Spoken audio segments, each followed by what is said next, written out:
Meico, soluciones energéticas. Adaptamos nuestros proyectos para pequeños usuarios e industrias. Brindamos soluciones a medida en equipamientos, solar térmico, solar fotovoltaico y biogás.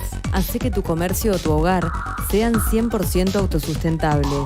Controla vos mismo la respuesta que está teniendo el sistema. ¿Cuánta energía está absorbiendo? ¿Cuánta está generando? Los niveles de almacenamiento. Y también conocé cuánta energía está devolviendo a la red. Contamos con más de 10 años de experiencia en la instalación de calefones solares y climatizadores solares, sistemas de riego y bombeo, paneles solares, tendidos electromecánicos, tendidos eléctricos, biogás y biometano. Realizamos servicios de montajes para plantas industriales nuevas, ampliaciones y reformas. La capacidad y el entusiasmo están en Meico, soluciones energéticas.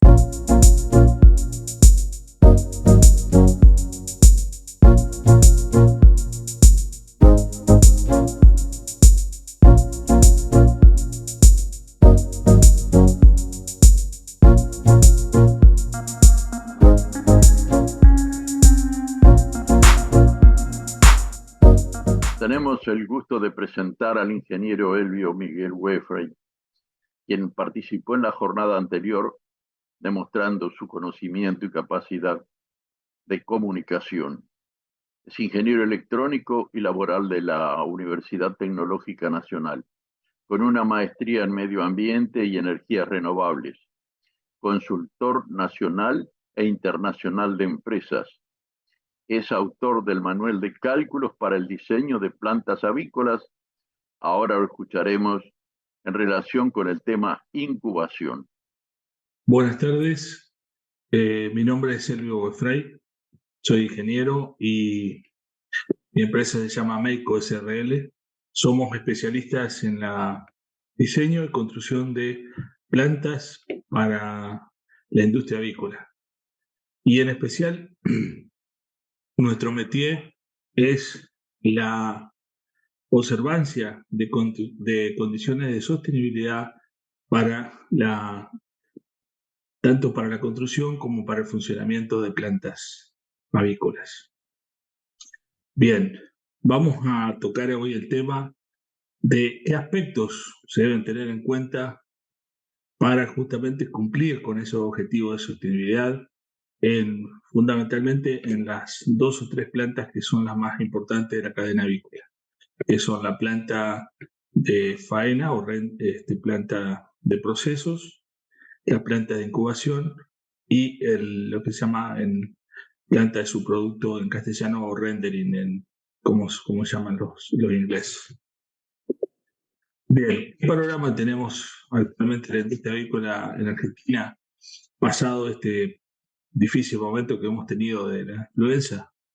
Bueno, nos encontramos con una industria que ha venido con un crecimiento muy constante en los últimos años, salvo este problema que hemos tenido puntualmente ahora, donde se destaca la provincia de Entre Ríos, de la cual nosotros somos originarios, como líder en esta industria, albergando más del 50% de la producción avícola nacional.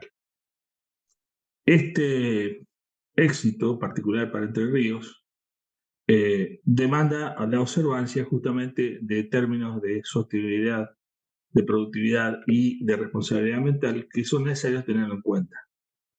Estos criterios también son válidos para cualquier otro lugar de Argentina y también de Latinoamérica. Veremos en particular algunos detalles. ¿Cuáles son los pasos para el diseño, digamos, y la construcción de una planta avícola? Bueno, en primer lugar, establecer cuáles son los criterios básicos de construcción. Son aspectos muy importantes que se deben fijar de antemano, son conceptos que se deben tener a mano y que se debe estructurar toda la ingeniería en base a estos conceptos. O sea, acá no se trata de primero hacer un galpón y después ver cómo nos arreglamos, sino acá todo el diseño de ingeniería debe justamente obedecer a esos conceptos básicos. Luego, el segundo término son la delimitación de aquellos pasos que hay dentro de la faena y qué criterios hay que observar en cada uno de ellos. para después caer en lo que es el diseño en sí de la planta, que vamos a ver en detalle, y fundamentalmente luego hacer el estudio del manejo de efluentes, que va a ser una repercusión directa de los criterios que hemos tenido en la faena, como vamos a poder observar a continuación. Y por último, hacer un repaso de aquellos productos que no se elaboran directamente dentro de la planta de faena y que podemos elaborar como subproducto que también agregan un valor comercial. Bien, ¿cuáles son los criterios básicos de construcción? En primer lugar, debemos definir cuál es la capacidad instalada para cada planta. O sea, nosotros necesitamos saber cuánto vamos a faenar, cómo vamos a crecer en el tiempo, cuáles son las instalaciones que nos vamos a construir que nos permitan crecer de forma adecuada. Esto yo lo que le aconsejo a quien esté pensando en hacer alguna actividad de esta, que hay que construir una especie de planilla Excel, en esto también lo podemos ayudar, donde se delimiten las variables que hay para cada cantidad de animales que se quiere introducir. Entonces podemos tener desde el principio qué cantidad de animales queremos criar y de ahí ir haciendo todo llenando una planilla que nos permita establecer al final qué cantidad de animales se van a faenar finalmente. Y en el medio vamos a poder saber qué cantidad de capacidad de nacimiento vamos a tener, qué capacidad de alimento balanceado vamos a necesitar, qué cantidad de granjas de integración o de crianza de engorde vamos a necesitar, qué cantidad de granjas reproductora y si las vamos a hacer con qué criterio. Bueno, todo eso se puede armar en una planilla, ¿no es cierto?, que podemos jugar nosotros con diferentes valores. Pero es fundamental tener esto claro para poder después dimensionar la etapa final, digamos, que es la faena. Bien, otro punto importante dentro de estos criterios básicos son los accesos y el entorno natural. Ver en un lugar adecuado, que no generemos un impacto ambiental dañino, digamos, un impacto sobre todo de daño permanente al medio ambiente. ¿Qué disponibilidad de recursos tenemos? Fundamentalmente agua, energía y lugar para los desagües. Con respecto a este punto, después vamos a profundizar porque nuestra idea es justamente que no haya más desagües, por lo menos líquidos al medio ambiente. Selección de los lugares adecuados y los materiales, adecuados para tanto techo como pisos. Y por último, la selección de sistemas de refrigeración, acondicionamiento interior y ventilación. Vamos a ir desgranando cada uno de estos aspectos. Bien, los pasos que se van a hacer dentro de una faena avícola, esto ya es un poco más conocido, pero lo repasamos rápidamente.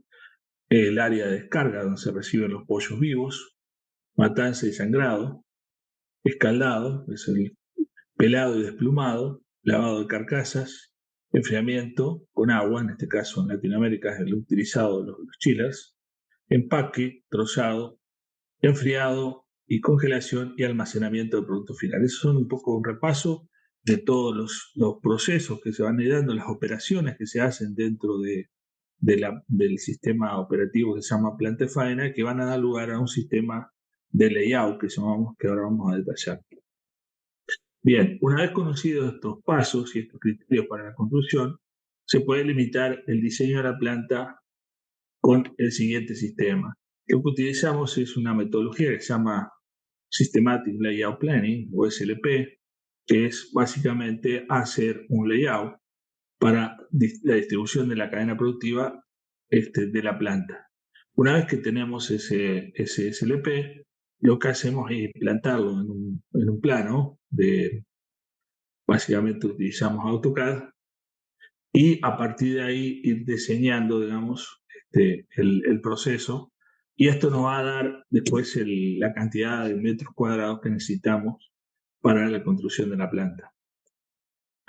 Bien, algunos criterios importantes de diseño son entender que las plantas avícolas son instalaciones absolutamente complejas con una multiplicidad de servicios muy grande. Esto hay que tenerlo en cuenta porque mucha gente cree que se trata simplemente de un habitáculo, de un galpón donde se pueden procesar pollo, y esto está muy lejos de la realidad. Hay una enorme cantidad de servicios, hay una enorme cantidad de cables que se utilizan y una complejidad muy grande desde el punto de vista técnico. Esto muchas veces se sobreestima o se subestima, perdón, y se cae en el error de no tener después gente capacitada para llevar adelante la conducción de la planta, ¿no? La construcción generalmente la hace gente que sabe, pero después la conducción de la planta es uno de los problemas más serios. No se cuenta generalmente en muchos casos con gente capacitada y bueno, se cae en el problema de que la planta permanentemente para porque no se conoce la gente que está ahí cómo resolver los problemas. Bien, previo seguimos con los criterios de diseño. Previo a la selección de la ubicación de la planta, era necesario hacer un análisis, lo que llamamos un análisis bioclimático, con el fin de tratar de, en lo posible, esto, ¿no? Teniendo el terreno, obtener una mejor orientación de la planta para aprovechar al máximo la luz solar y para evitar sobrecalentamientos excesivos que se puedan minimizar, digamos. Esta es una playa de espera de aves y la zona de matanza, perdón. Un criterio importante es el uso de los materiales que vamos a utilizar. Ya casi es un hecho absolutamente indispensable tener, por ejemplo, que todos los materiales internos de la planta sean de acero inoxidable, porque el alto grado de corrosión, alto grado, digamos, de uso de agua, de humedad, hace que sea imposible que otros materiales se comporten de formas razonables. Bien, otro aspecto también tiene que ver con cuestiones conductivas, es la forma que utilizamos estos materiales y sobre todo el diseño de máquinas. Una cosa sencilla es que no se utilice el cielo raso para suspender ningún tipo de estructura. Esto evita, por un lado, el deterioro del cielo raso, la necesidad de tener que agujerearlo, que después no es incompatible con el tema de la limpieza, y por otro lado da un despeje a todas estas áreas cuando uno utiliza este tipo de estructuras, tipo parrales, digamos, como se ven acá, da un despeje absolutamente estético, digamos, que da una configuración mucho más limpia de la sala. Por otro lado, se puede observar que las luces, si bien se colocan en lo alto, también es un criterio razonable ponerlo en los lugares donde hay operarios lo más bajo posible y directamente sobre su cabeza para que puedan tener un nivel de iluminación adecuado. Otro tema que se incorpora o que hemos incorporado por lo menos nosotros como criterio es el uso de estructuras portantes cerradas que en el caso de tener que comunicar áreas facilitan enormemente la higiene. En este caso es tanto un túnel aéreo que permite el pasaje de los pollos de un sector a otro, pollos vivos en este caso. Esto se hizo debido a la reducida cantidad de espacio que había. Y bueno, permite la convivencia perfecta entre el circuito de los camiones y de los pollos sin que haya ningún tipo de interferencia. Bien, otro aspecto sustancial es el tema del ingreso de sólidos a los desagües. Es absolutamente incompatible un sistema que lleve sólidos a los desagües con un sistema de fluentes biológicos razonablemente funcionando. Entonces, lo que tenemos que hacer es usar en todo el piso, todos los pisos, la mínima cantidad de agua. Los pisos deben permanecer operativamente lo más seco posible. Toda cosa seca que caiga al piso debe ser recogida manualmente y todo el ingreso de sólidos a los drenajes debe ser impedido de alguna manera. ¿Para qué? Para que pueda ser recogido manualmente y para que lo que vaya a los drenajes sea solamente agua. Este tipo de aditamentos, por ejemplo, rejillas, rejas. Acá vemos una rejilla que tiene un pequeño canastito interior que permite colectar. Vemos hacia arriba una reja con perforaciones. Todo este tipo de cosas lo que hace es justamente ayudarnos a tener un efluente más limpio y por lo tanto más razonable. Bien, también este tipo de rejas y el uso en particular de este tipo de rejillas, como el que estamos viendo a la derecha, este artefacto que tiene una tapa redonda, dentro tiene un sifón. Un sifón es un mecanismo por el cual se llena de agua y permite un cierre hidráulico de la habitación independizándolo de los desagües. Entonces, eso impide, por un lado, el ingreso de olores, el ingreso de vectores, como puede ser cucarachas o otro tipo de alimañas pequeñas. Y también tiene una ventaja adicional, que es que al sellar la sala, independizándola del resto, podemos hacer un manejo diferencial de presiones, tanto positivas como negativas. Y podemos convivir, por ejemplo, con una sala con presión positiva, el pasillo neutro, en términos de presión, y la otra sala a continuación negativa. Eso no lo podríamos hacer si no contáramos con este tipo de dispositivos. Bien, vamos a hablar ahora del tema del agua. El tema del agua es una cuestión fundamental para el proceso avícola. El criterio en Argentina, por lo menos que se utilizaba, es de garantizar una cantidad suficiente para el proceso y por eso se instauró ese número de 20 litros por ave. Pero en realidad vamos a ver que ese es un número al cual es deseable y absolutamente necesario bajarlo. ¿Por qué? Primero porque no es necesario gastar tanta cantidad de agua para garantizar la inocuidad del proceso. Segundo, porque el agua que se utiliza por encima de aquello que está reglamentado, que ahora vamos a verlo cuál es en detalle, es simplemente utilizado para transporte. Y todo transporte que se haga de agua, de sólido con agua, lo que hace es diluir el sólido, aumentar la DBO y tener después la necesidad de tener que tratar ese líquido con floculantes químicos, lo cual hace absolutamente inviable la operación de fluentes, digamos, por su altísimo costo. Bien, como criterios básicos para el dimensionamiento de las plantas, tenemos algunos tips que vamos a repasar. 0,4 kilovatios hora de energía eléctrica por cada ave faenada mes es un número razonable. Incluye también subproductos, incluye la congelación. 20 litros de ave es lo que está estipulado en Argentina. Nosotros, como les dije, no coincidimos con este dato. Creemos que un número mucho más razonable está entre 10 y 12 litros por ave. Pero bueno, debido a no caer en conflicto con la legislación, no lo comentamos acá. 150 metros cúbicos, 0,15 metros cúbicos de gas natural por ave faenada para aquellos que tienen gas natural y para los que no lo tienen, simplemente es hacer la conversión en función de las poder calorífico. El gas natural tiene, en este caso, 9.300 kilocalorías por metro cúbico, multiplicando por 0,15 y dividiendo por las calorías de lo que deseamos tener, podemos hacer una tabla. En cuanto a personal, simplemente un concepto, como para tener una visión, es 2 personas cada 1.000 aves faenadas en promedio. Esto es con plantas de cierto nivel, hasta 4.500 aves hora. Un camión acoplado cada 5.000 aves y un semirremolque refrigerado cada 25 toneladas de ave, que es un container.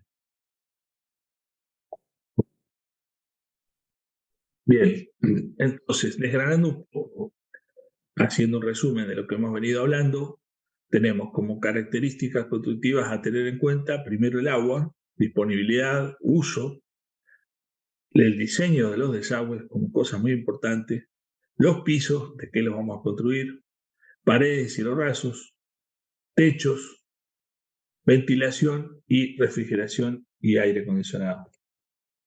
Bien, en cuanto a la cantidad de agua que se va a utilizar, como dije recién, y para no ahondar en este tema, vamos a hacer simplemente un resumen de lo que está tipificado en los códigos, en la legislación de la Unión Europea y también en el de gesto de Argentina.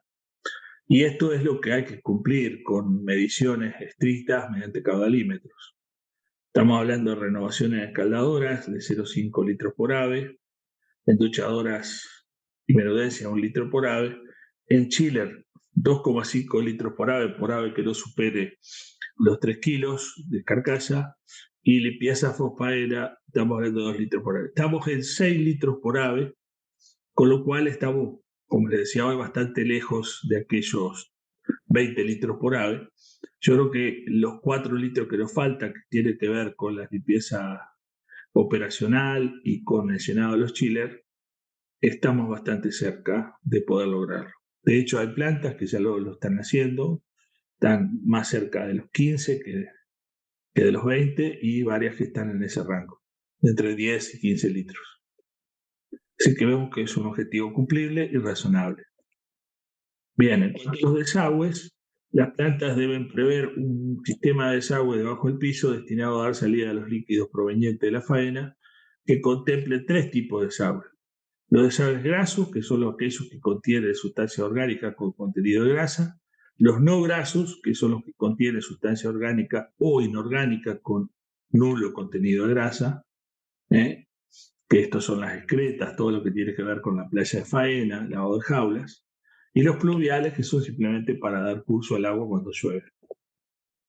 Los pisos, este es un tema muy importante al que se le presta a veces no la atención adecuada. Deben ser impermeables, antiácidos, de fácil limpieza. Esto es lo que piden las autoridades sanitarias. Y acá vamos a algunos detalles. La material para hacerlo, generalmente se usa mortero cementicio de una característica de dureza tipo de dimensión H30, y se pueden usar diversos tipos de terminaciones. Endurecedor superficial no metálico, que le da un determinado dureza, antiácido y color. Terminación de resinas epoxis. Terminación con poliuretano, esto es una de las cosas más utilizadas. Y lo que se está más utilizando ahora en el mundo es la cerámica de monocaución de espesor 20 milímetros, con juntas de poliuretano que, bueno, lamentablemente acá en Argentina muy poco uso debido a que es un material importado. Este último tiene registros de vida de 40 años. Bien, en cuanto a las características constructivas de los pisos, nuestra recomendación es justamente el uso de canalinas para que no se impida, como decíamos hoy, que los sólidos lleguen a los desagües inferiores. El uso de un cordón sanitario donde se apoyen las paredes, que lo podemos ver acá. El uso de puertas corredizas con determinado espesor y aislación para para formatear justamente el tema de las presiones. Y el tomado de juntas como un factor importantísimo para que la vida útil del piso sea razonable. Bien, las paredes deben ser de materiales livianos, fáciles de remoción. En ese sentido, lo más utilizado son panelerías, tanto de poliestireno como de poliuretano. Y se sugiere siempre colocarlo sobre un zócalo de cemento para darle mayor vida útil. Bien, en cuanto a los cielos rasos, es el tipo de material utilizado siempre el mismo de las paredes. No se recomienda reducir el espesor, porque generalmente termina siendo utilizado arriba para un mínimo de circulación que si no lo haría muy peligroso. Los techos, se está utilizando muchísimo la estructura metálica autoportante debido a que los vientos últimamente han alcanzado niveles altos de peligrosidad, digamos. Y lo que sí se sugiere es que haya una altura entre el cielo raso y el techo de por lo menos 2 metros que permita transitar para mantenimiento. Ven algunos detalles más, cenefas laterales. Bien, la ventilación es un factor importante que permite evacuar el tema de la renovación de aire. El uso de aire acondicionado también permite acondicionar las salas cuando es necesario. Generalmente lo que se está usando mucho es equipos exteriores que inyecten el aire hacia las salas, ¿no es cierto? Y a su vez garanticen la renovación de aire. Bien, hay algunos aspectos a considerar. Hay salones donde se debe mantener la temperatura en el orden de los 10 grados. Para eso es necesario prever equipos. Bien, acá se pueden ver algunos detalles de los equipos exteriores. También se puede hacer en forma interior esto, mediante uso de lo que se llaman fan coils, que se puede usar agua. Bien, y yendo ahora al tema de manejo de fluentes, acá uno de los equipos básicos que se utilizan es lo que llamamos un equipo de aireación de aire disuelto. Flotación por aire disuelto, que en inglés se llama DAF. Estos equipos lo que hacen es que mediante una retención estimada del orden de los media hora aproximadamente a una hora, se inyecta aire en pequeñas burbujas, es una especie de soda, y esas burbujas solas levantan la grasa y esto permite que un sistema mecánico las barra y la pueda recuperar. Acá es fundamental que esto se haga en simultáneo para poder garantizar que esa grasa, ese aceite, se pueda recuperar y sea de uso comestible para animales. Que no sea necesario después quemarla o tirarla porque los niveles de acidez y peróxido se han ido a valores no razonables. Este equipo es fácil de instalar y no necesita, como dije recién, ningún tipo de químico, solamente aire. Bien, en cuanto al manejo de fluentes, nuestra recomendación es el uso de 3 lagunas, que se dividen en 3 etapas: anaeróbica, facultativa y aerobia. La primera tiene la función de deglutir el 80% de la materia orgánica y el DBO que está. Esto lo hace con un periodo de retención que oscila entre 3 y 10 días. Y luego dos lagunas más de afinación, que son las que terminan, digamos, de bajar el DBO hacia los valores que pide la legislación. No es necesario ningún tipo de químicos en este tipo de lagunas si se hace un trabajo adecuado de reingeniería en las plantas que permita entrar con valores de DBO razonables a las lagunas. Cuando llamo valores de DBO razonables, estoy hablando de valores entre 200 y 1000 de DBO de ingreso, y que me permite, mediante 2 pasos, estar en valores de salida en el orden de los 30 a 50 de DBO. O sea que es factible completamente un tratamiento de acuerdo a la ley, por lo menos de la legislación argentina, cumpliendo con esto sin ningún tipo de aireadores ni instrumentos ni gasto de energía eléctrica. Bien, una cosa que es fundamental es que cuanto menos agua se gaste en el frigorífico, menos agua hay que tratar. Entonces, eso es un punto fundamental del cual se debe arrancar para tener el sistema funcionando. Y hacer un diseño de lagunas que sea razonable y en el menor espacio posible. La primera laguna siempre debe ser de mayor profundidad y las siguientes son ya más playas. Una de las opciones que estamos utilizando con muy buen éxito es que el efluente que sale de la tercera laguna vaya a riego y con esto evitar el vuelco en cursos de agua que pudiera haber en la zona o a cloacas. O sea, todo el sistema se resuelve sin ningún tipo de efluente líquido hacia el exterior de la planta.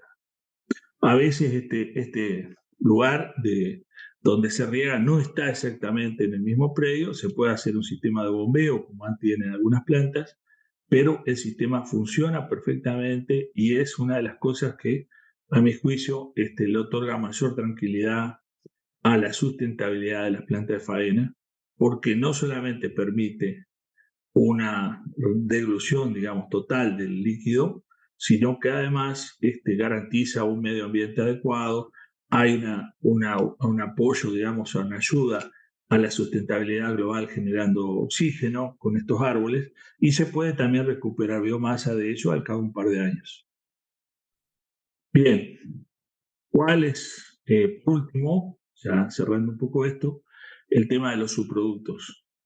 Toda la faena tiene como subproducto una serie, digamos, de